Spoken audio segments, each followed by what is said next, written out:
assisté à des applaudissements assez chaleureux après l'intervention du médiateur de la République. Est-ce que c'est une autre manière de nous montrer que ce dialogue a une autre tournure, est aussi ouvert et aussi décisif pour le pays? Ce dialogue constitue une phase déterminante pour l'avenir du Gabon. L'intervention du médiateur de la République a été riche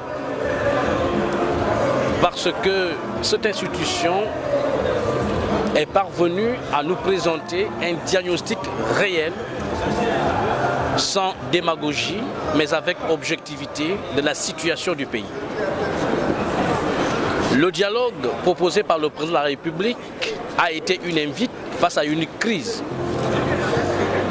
de confiance entre les gouvernants du pays et les populations, les partis politiques et la société civile. Je pense que si on biaise sur cette réalité, nous aboutirons inéluctablement vers des mauvais résultats. Or, les populations attendent des améliorations palpables qui puissent permettre à tout Gabonais, quel qu'il soit, à un mieux-être et qui permettra à tout le pays de se développer véritablement. Alors, nous sommes dans la phase politique justement. Là, peut-on conclure d'avance qu'il s'agira d'un dialogue sans tabou au vu de l'intervention justement du médiateur? Dialogue sans tabou, mais de vérité. Ce n'est pas un dialogue basé sur des injures. C'est un dialogue sur la vérité. Nous allons nous dire des vérités pour construire. Nous allons parler objectivement sans tabou, en prenant chaque aspect du problème, chaque aspect du pays. Chaque aspect qui permettra in fine que le Gabon gagne et non une partie quelconque. À ce dialogue, le PDG, la majorité, l'opposition avec ses partis politiques ne gagneront pas. Je représente la jeunesse, je représente l'Union nationale à ses assises. Nous allons nous exprimer pour que une feuille de route du développement soit appliquée. J'ai écouté les uns et des autres, membres de la société civile, membres de certaines associations, qu'il y a un doute qui pèse au sein de la population dans les quartiers, à Mabanda, à Minvoul, à Bitam. Les populations semblent dire que ce dialogue n'apportera rien. Je dis à tous ces compatriotes d'avoir de l'espoir, de ne pas désespérer.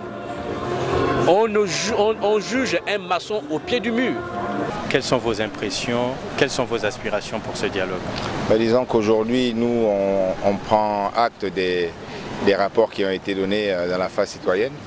Et ce que je remarque, c'est qu'effectivement, les débats ont été vifs et complets, puisque je crois qu'il y a eu beaucoup de recommandations, notamment dans tous les panels.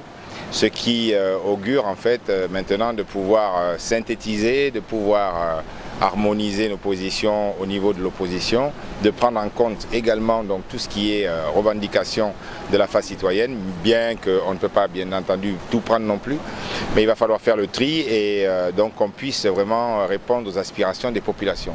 Faut-il espérer ? Nous, jeunes, par exemple, est-ce qu'on doit espérer, est-ce qu'on doit rêver que de meilleures solutions soient prises pour notre avenir? Personnellement, moi, je suis là pour ça.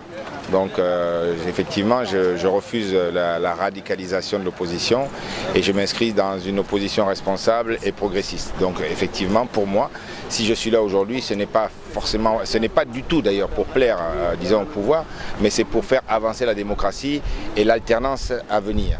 Donc pour moi, j'espère effectivement que tout ce qu'on pourra prendre comme décision ira dans ce sens-là.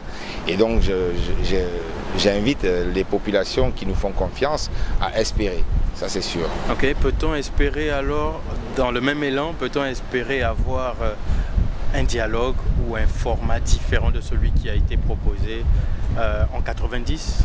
Mais disons c'est le but, parce que je crois que le nœud bloquant pour certains opposants de ne pas être venus au dialogue, ou même de la méfiance de la population, c'est que les décisions du dialogue ne puissent pas être appliquées.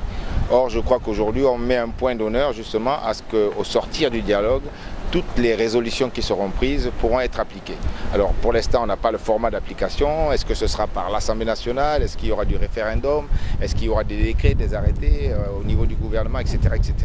Mais ce qui est sûr, c'est qu'on va s'employer dans un comité de suivi, en principe, de pouvoir, bien entendu, transformer toutes les résolutions du dialogue en actes véritables qui s'opposeront à tout le monde. Bah écoutez, je vous dis merci. Merci.